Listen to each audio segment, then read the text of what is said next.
Bonjour, je suis le docteur Ajachi, je suis oncologue médical. J'exerce au centre Oscar Lambret à Lille, le centre de lutte contre le cancer, et j'ai une activité spécialisée dans le cancer du sein. Aujourd'hui, je vais répondre à vos questions sur la qualité de vie et l'impact qu'a le Covid sur votre qualité de vie.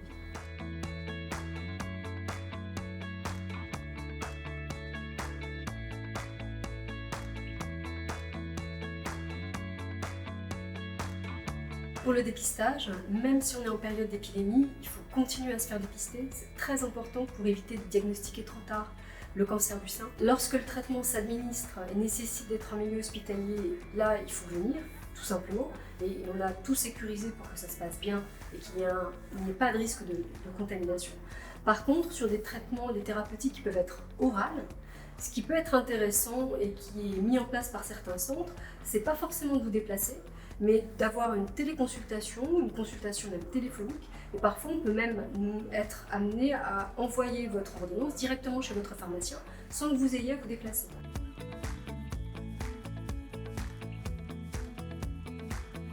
Il ne faut pas avoir peur de venir à l'hôpital pour faire ses soins parce que tous les hôpitaux se sont adaptés à la pandémie. On a mis en place tout un tas de mesures avec les gestes barrières, le port du masque, la vaccination pour les personnels soignants, le pass sanitaire pour les personnels soignants.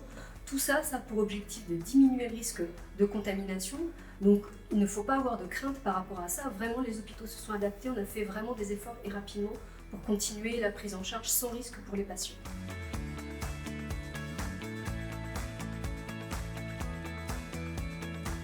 Donc en pratique, pendant la période d'épidémie, on essaie d'éviter de repousser et de décaler les bilans et les traitements.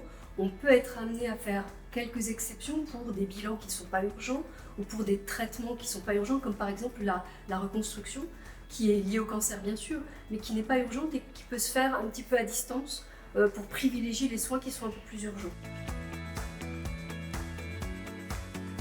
Le sport dans la prise en charge du cancer, c'est très important. Et pendant cette période de pandémie, il faut absolument essayer de continuer à en faire le maximum. Chaque centre a mis en place des circuits un petit peu pour faciliter la pratique de l'activité physique par les patients, une activité physique adaptée.